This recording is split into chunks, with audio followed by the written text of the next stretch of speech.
What is up, everyone? Venruki here with another video. In this video, we are going to be going over a bit of a pre-show for this weekend's AWC.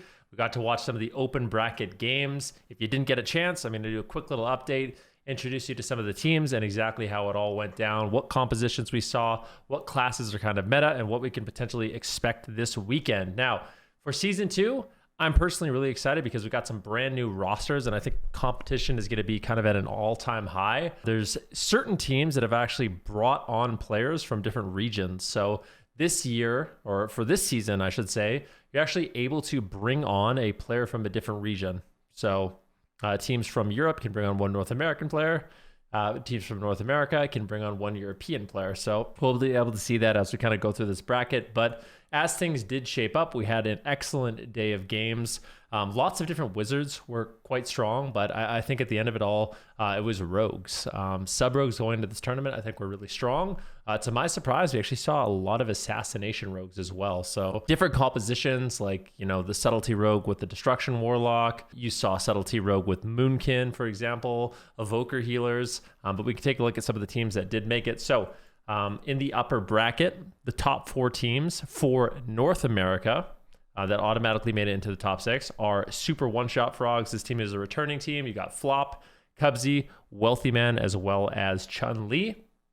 They're playing a few different compositions today from the games that I saw. They're playing Rogue Mage as one thing. They also played some Wizard comps. They played an Elemental Shaman with the Demonology Warlock. So curious to see how they do decide to go, like what different compositions they're going to run. But it's been kind of a theme for most rosters at this point to play lots of different compositions. So all these teams, all these players have lots at their disposal. But next up we have Liquid, obviously a fan favorite with Mez, Sidu, Sam-I-Am, and Trill. They were actually favoring the Moonkin. So Sam-I-Am playing Moonkin once again. This is the class that he actually won BlizzCon on. With Trill on the Rogue and Sidu on the Evoker. We didn't see too much of Mez, but of course he's there to tag in whenever he really needs to. And then Golden Guardian's going to be a stranger to no one. Absurge, Peekaboo, WizK, and Jellybeans. Believe it or not, they're actually playing a lot of Shadow Priest, Rogue Shaman, and Evoker Shadow Priest Rogue. So bringing in the Rogue Shadow Priest synergy once again, but with a couple different healers coming in from Absurge. And then, of course, No Answer, which is a new team. This is kind of an exciting one for me. A 3-player roster making it into the top 6. We got Corey Guns, MVQ, and Dippy. And they played from the games that I did see, because I didn't see all of them, but they did play Demon Hunter, Shadow Priest, Shaman, which was a bit surprising to me because I'd figure a comp like that wouldn't necessarily be that good into like this sea of rogues that we have. But they managed to pull it off, and I'm curious to see how far MVQ on that Demon Hunter can make it. We take a look at the losers bracket and kind of go through that, see what we're dealing with. We got Dunkamified. Now, this is another team that they've just changed their name. These teams are always changing their names, which is annoying because I have to relearn them, but they've gone with a different name. But this is Calvish, Kearney, and Nick. 3-player roster. These guys can flex all over the place. Lots of different things that they could play. From the games that I did see, it was Shadow Priest. Oh, sorry, it was Subtlety Rogue, Destro Warlock, and I think with a Priest. So it's a really strong composition right now. Lots of burst, lots of crowd control, and yeah, I think they did a good job. Obviously, they did end up losing a game, but making it through that lower bracket and into the top 8 for this weekend. Then we have Luminosity Gaming. I think this is one of the big stories of the tournament, that Liquid was able to actually beat Luminosity Gaming, sending them down to the lower bracket. This is such a powerhouse team. Definitely not a spot that they want to be this early on in the season. You kind of just expect them to always win. And this, of course, is Ceralium, Prev, Brain, and Drake, playing lots of different stuff. But to my surprise, they were actually playing the Shadow Priest, Rogue Shaman. So bringing in that RPS that they're kind of known for. I was listening to Peekaboo a little bit. He was surprised that they weren't playing Sub because he thinks Sub is just far superior to Assassination at the moment. But they were obviously putting their own spin on the composition. They're going to be bringing in the Assassination Rogue. And I'm curious to see if they are going to be able to make it through that lower bracket because Dunkamified is going to be a very difficult opponent. They're a super strong team. We'll see what they can do. Next up, we have Lost in Laihu. And this is Cyfoxy, Casca, Jawa, and Yoski. They were actually able to defeat the Power Men I'm trying to see who the power man is because I think they're actually a new roster. So it's Tuna Dazed, Hansel. So Hansel actually signing up, but unfortunately they did falter and they weren't able to make it, getting bested by Lost in Lihu. But yeah, Lost in Lihu, like I said, Cyfoxy, Casca, Jawa, Yosk. I expect that they could play Shadow Priest Feral, Shadow Priest Hunter, as well as Jungle. So it's a few comp options there. Shuffle Police, which is Aegis, Sleepyhead, Shifter, and Naj. Super solid roster. Sleepyhead kind of a newcomer to the scene on that Preservation Evoker. So I'm curious to see what they can get done. But yeah, all these guys stream. A big fan of Aegis, Naj, Shifter, all of them. So we'll see how far they can make it. Really talented group of players. The biggest thing for them is going to be actually, building synergy together and picking up some of that turn and experience. But we'll see what they can do in this tournament. So that kind of sums up North America. Lots of rogue play, a lot more, not more than I expected, but about what I expected. There's lots of subtlety rogues, lots of assassination rogues, but there is some variety in the different casters that they're playing with. So that is very interesting. Next up, we can take a look at what is going on in Europe and what exactly happened there. So I'm going to go ahead and look at these different rosters. And we could see, so we'll go over here. Now we are on Europe, and we can see what our top 8 is. So a few familiar names. Unfortunately, I didn't get a chance to check out many of the European games, but I do have their rosters as well as, what classes these players are playing. And I know a lot about these teams. So we'll see. Echo, obviously, Raikou, Chanimal, Waz, and Meh. I can only guess that these guys are once again going to be locking in compositions like Lock Rogue, Mage Rogue potentially. I think we've been seeing things like, well, I know they've been practicing it, but I don't know if they'll actually play it. Things like Boomkin DH.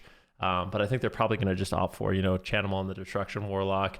Maybe even play some Mage Lock potentially. But obviously Echo, they have a lot of different options. Meb backing them up in that healer. Fantastic. The agent's going to be returning. That's Asgarath, Brunhilde, Mercy, and Zeepai.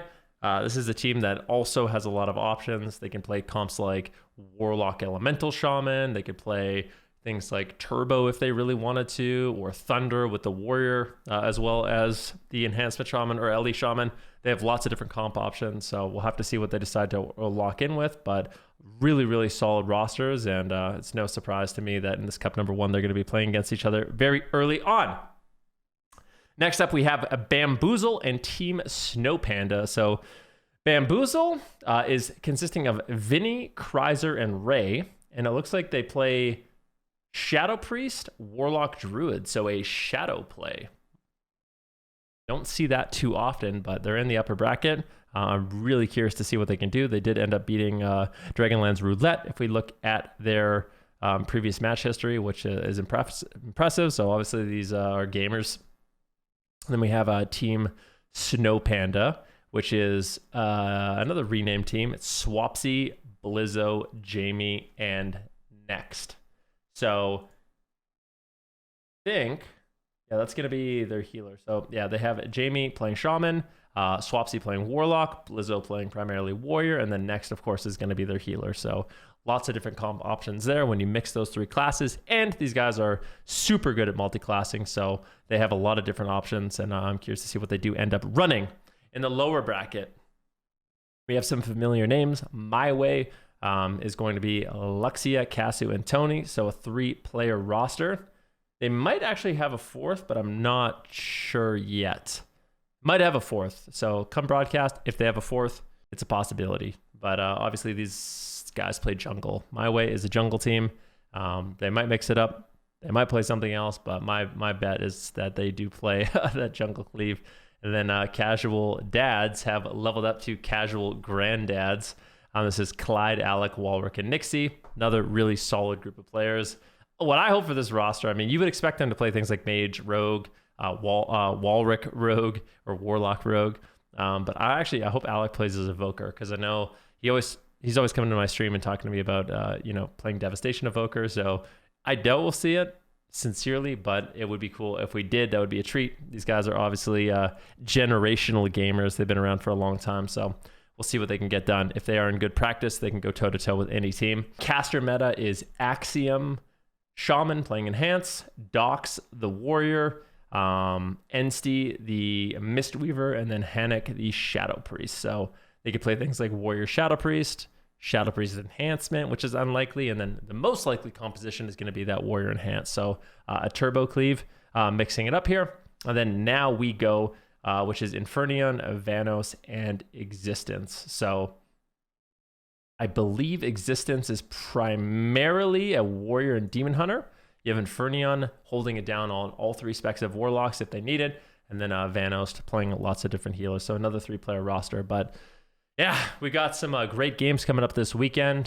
Tomorrow on Friday, tomorrow when this video gets released, we'll be going through the European bracket. On Saturday, we'll be going through the North American bracket. And then on Sunday, we'll be going into both top 4. So you don't want to miss it if you are a fan of World of Warcraft PvP. And this is something that I don't often do, which is go through these brackets and do a bit of a pre-game show. If this is something you guys like as World of Warcraft fans, please let me know. If there's anything else that you would like me to do and include in these videos, please let me know. But as always, thank you so much for watching. If you like the video, like the video. If you don't like the video, let me know in the comments. And until next time, have a lovely day.